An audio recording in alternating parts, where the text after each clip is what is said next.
Within this activity, we're going to create a digital drawing and painting using Photoshop.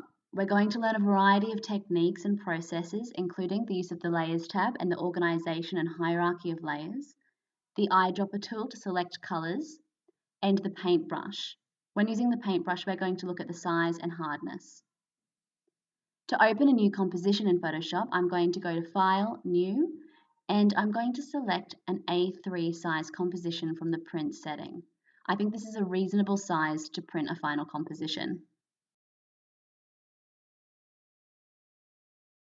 Now I've got my new composition, I can open my photograph. So File, Open, and I'm just choosing this old photograph of my mum. So opening it up, I now need to transfer that photograph onto this composition size, and I'm expecting it to be quite pixelated. To select the image, you press Ctrl and A at the same time, and now I can press Ctrl C to copy. I go over to this tab, which is my blank composition, and I press Ctrl V to paste. As you can see, it's quite small and I need to make it bigger. I'm going to press Ctrl T, hold down Shift, and now I can adjust the size without the dimensions distorting.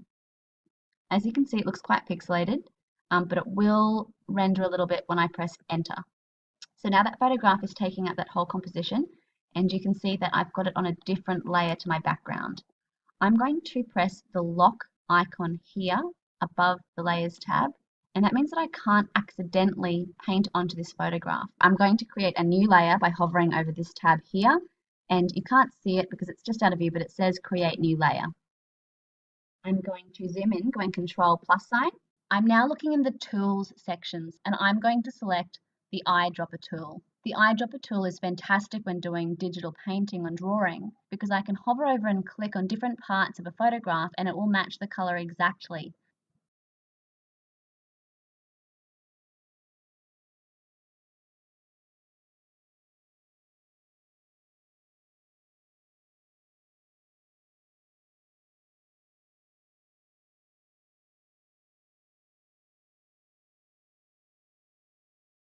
I'm then going to select the brush tool. This is how we're going to apply the color to the Photoshop layer.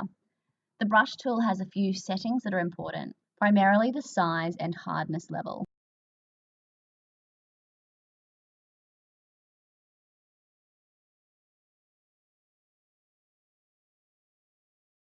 If I change the hardness level all the way down to soft, you can see that it's a very fuzzy border on that mark, and therefore those colors are going to blend in.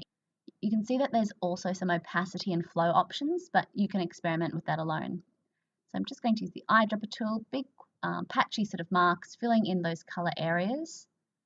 Now I'm using my mouse because if I use my pen tool, Photoshop will read the amount of pressure that you apply using the pen, and that will determine, in some cases, the hardness level of your brush. It won't blend as easily.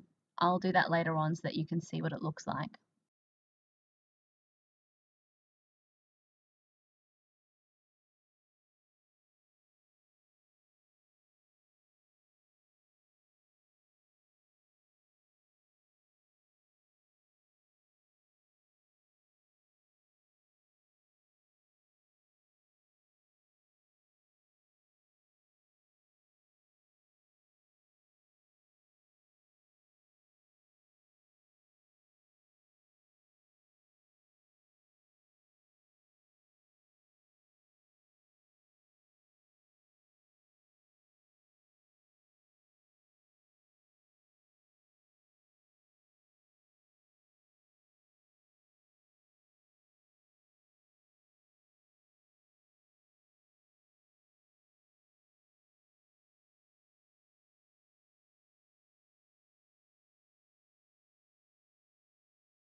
Okay, so I finished doing the base colors of her face and neck, and if I turn that layer off, photograph layer off, you're going to see that there's quite a lot of white marks. So I've been very quick and messy.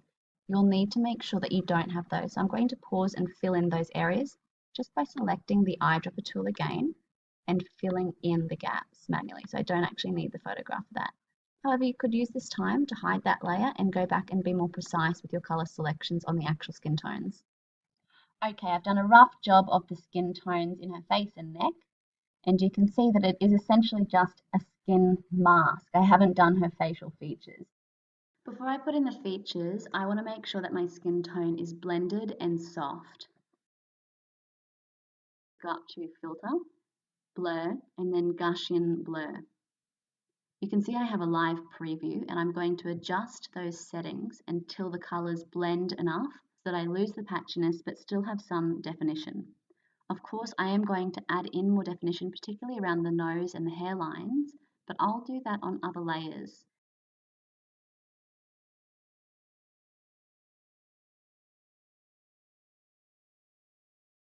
I can toggle between the two layers now, between the skin and the photograph, to make sure that I'm happy with those color zones.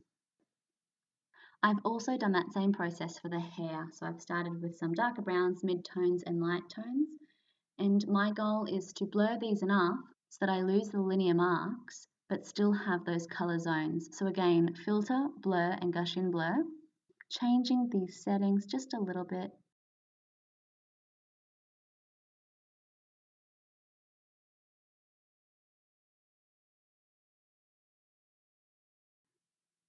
So that's what it looks like without the photograph underneath. And of course, I still have to do her features.